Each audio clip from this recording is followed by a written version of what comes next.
যাচ্ছি আমার জটার মন্দিরে আর কি। আর এখান থেকে প্রায় 18 কিলোমিটার টোটাল রাস্তা।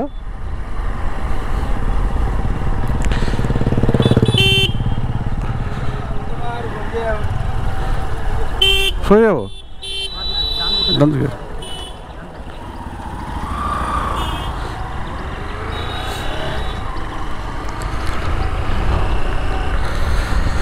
আর এখান থেকে মন্দিরটা মানে খুব জানা পরিচিত না, কিন্তু বহু পুরনো। কী যে বলো যাচ্ছি, কী হয়েছে বলবে তো? এই জায়গার নাম হলো সিকিরহাট আর কি। এটা সুন্দরবনের মধ্যেই পড়ছে একটা জায়গা। এখানে সে একবার কাঁকড়া কিনতে এসেছিল, কাঁকড়া কিনতে। কাঁকড়া পাওয়া যায় পিওর মোড় থেকে আসে রাস্তা না? হ্যাঁ হ্যাঁ, এটা রাজি যাচ্ছে। ও আর এটি যাচ্ছে ঢাকি, ঢাকি যাচ্ছে। আচ্ছা, ঢাকির দিকে যাচ্ছে।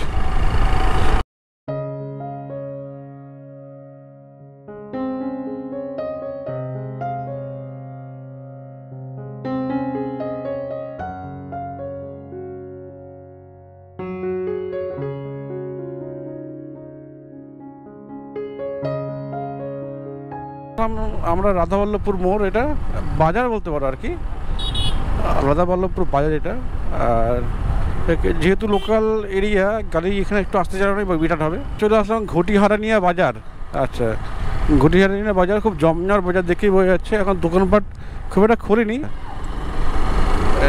হ্যাঁ, ঢাকা চলে আসলাম তো, ওটাই বলছি।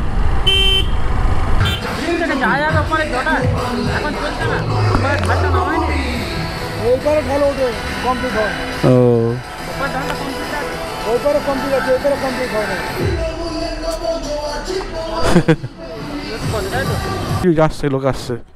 হ্যাঁ হ্যাঁ, ওপর থেকে লোক আসছে, এপার থেকে কমপ্লিট নেই।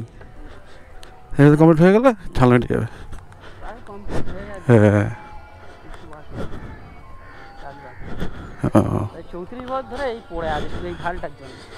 হ্যাঁ, ওপর থেকে কমপ্লিট নেই। চিন্তা করেছিস? এই ফেরিঘাটটাই যাচ্ছে এখন। ওরে সাবাস, ডেঞ্জারাস তো। হ্যাঁ, নামা ধরো তো।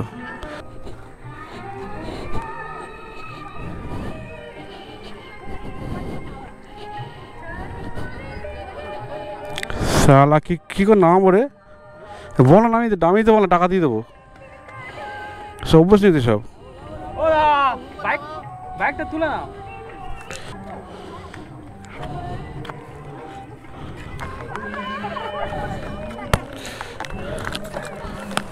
যাই পারবে, এরকম পারবে, আমি পারবো। অবস্থা দেখো।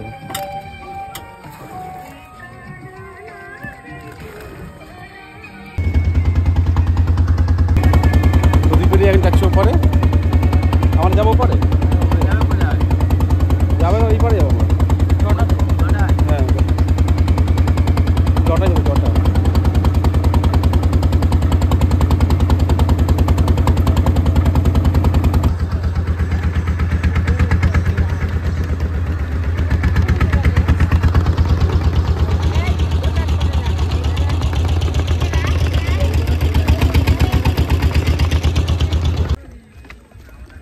আর এরপরে আসবেন না, ওপর থেকে ঘুরে যাবো, তখন বুঝতে পারিনি, জানলা রেখে আসতামই না। হ্যাঁ, না চলো, না না যাই বাসের রোডে যাচ্ছে না, বাসের রোডে গাড়ি যাচ্ছে, বুঝতে পারছি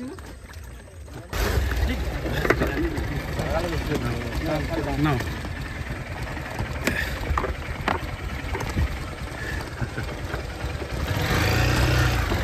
হালকা টানো, হালকা। হ্যাঁ,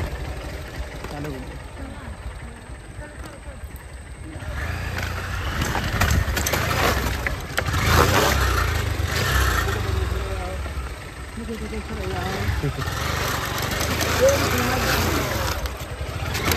ব্যাগটা নিয়ে আসো বাড়িতে।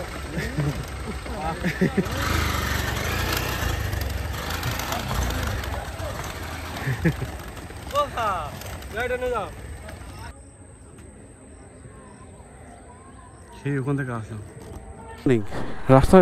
রাস্তার অবস্থা দেখেছো তোমরা? এইদিকে নদীর পাড়, সুন্দরবন এরিয়ার মধ্যে পরে কুলতল এরিয়া পড়ছে এটা।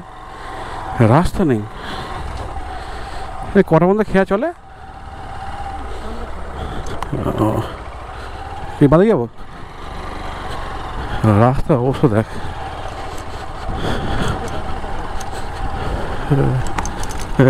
ওটা তো বন্ধ হয়ে আছে।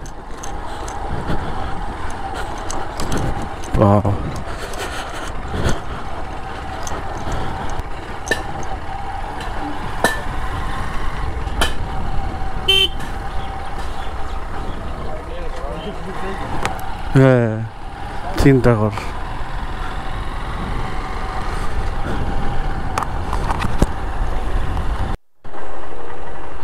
এই চলে আসলাম জটার মন্দির।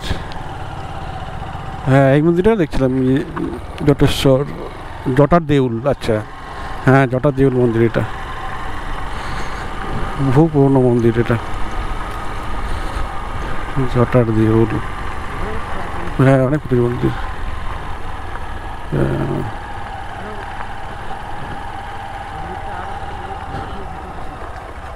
হ্যাঁ, এখন চলেছে জটার দেউল। এটা বহু প্রাচীন মন্দির। আর এখন এখন চলে এসেছি, মানে টুকটাক গান চলছে, কিন্তু এখন পিন ড্রপ সাইলেন্ট আর কি।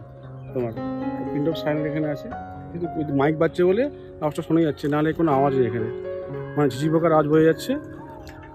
আর এটা হলো পিছনে আমার মন্দির থেকে, মন্দির ওখানে আছে। এই মন্দিরে এখন যাবো আমরা, দেখবো ওখানে কী আছে না আছে। যে শুনেছিলাম বহু প্রাচীন মন্দির, মানে বয়স অ্যাকচুয়াল বলতে পারছি না, জানি না। এখন কি আমরা দেখবো মন্দিরের চারিপাশটা, মন্দিরে দেখাবো। চলো।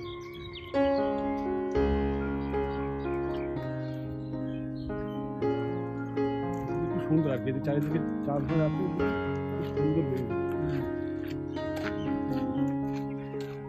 পর্যটক প্রতিনিয়ত আসে। আজকে সন্ধ্যা হয়ে গেছে তো, যার জন্য কম আছে। তবু আছে পর্যটক।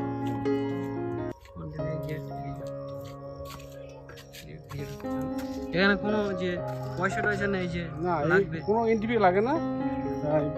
জয়নগর থেকে আসা যায়, আবার রায়দিক থেকেও আসা যায়। এখানে মোটামুটি দেখি সময়টা।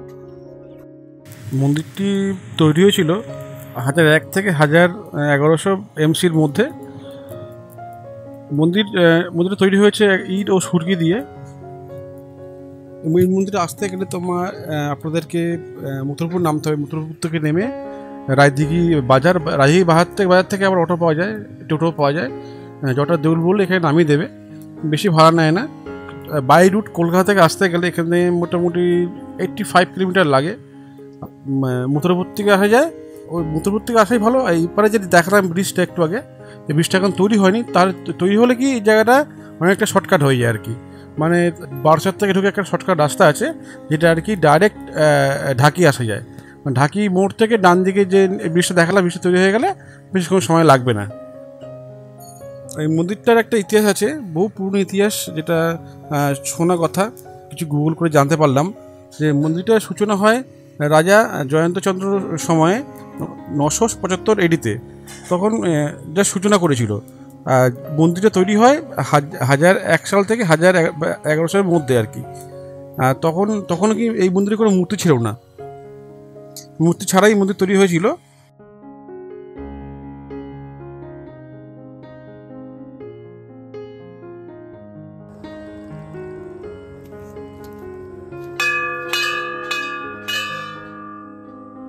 হয় 19 দশকের মাঝামাঝি আর কি, যখন জমির মালিকরা এখানে এসে জমি মাপামাপি করছিল। একটা উঁচু ঢিবি হোঁচট খেয়ে পড়ার পর থেকে এই জায়গাটাকে ওরা আবিষ্কার করেছিল। যখন আমাদের archaeology of survey of India তখন এটাকে খবর পেয়ে এখানে বোর্ড লাগিয়ে দেয়। বোর্ড লাগানোর পরে যে এখানে 500 জনের মধ্যে কোনো না খনন কাজ চালানো হয় আর কি। তারপর থেকেই মন্দিরটা খুবই পরিচিত হয়ে ওঠে, এখন খুবই পরিচিত হয়ে গেছে। আর এটা অবশ্যই খুব শিব মন্দির, খুব জাগ্রত মন্দির, খুব নাম করা। নানান এখানে কথা শুনলাম, অনেক কিছু কথা শুনলাম আর কি, সেগুলো ইতিহাসের পাতায় নেই। বা গুগলে নেই, স্থানীয় ভাষায় স্থানীয় লোকের সঙ্গে কথা বলে জানতে পারলাম যে মন্দিরের মধ্যে অনেক রহস্য লুকিয়ে আছে এখনও, সেগুলো এখনও আবিষ্কৃত হয়নি। আর লোকাল লোকের সঙ্গে কথা বলে জানতে পারলাম যে মন্দিরে অনেক রকম মানে ভৌতিক বলুন বা সুপারন্যাচারাল বলুন কোনো একটা ব্যাপার আছে মন্দিরে, সেটা আর কি সেটা লোকের সঙ্গে কথা বলে জানতে পারবেন আর কি। এছাড়া মন্দিরটা বহু পুরনো স্থাপত্য, দেখে আপনারা বুঝতে পারছেন কত পুরনো ইট সুরকি একটা অ্যাকচুয়াল মন্দিরটা হয়েছে।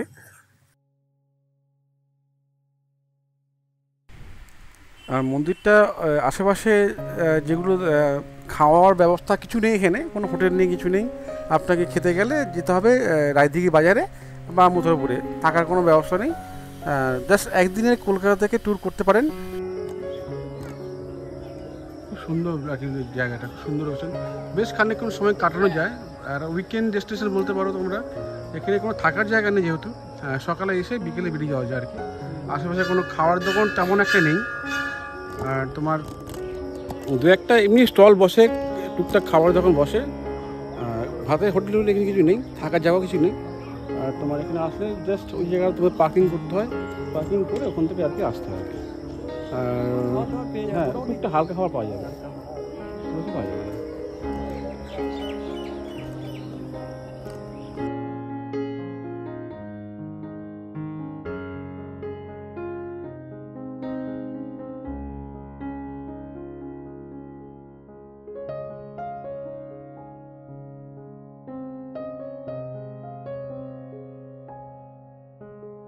পরে কী হবে, সরকারিরা করবে কী করবে না সরকারি জানে।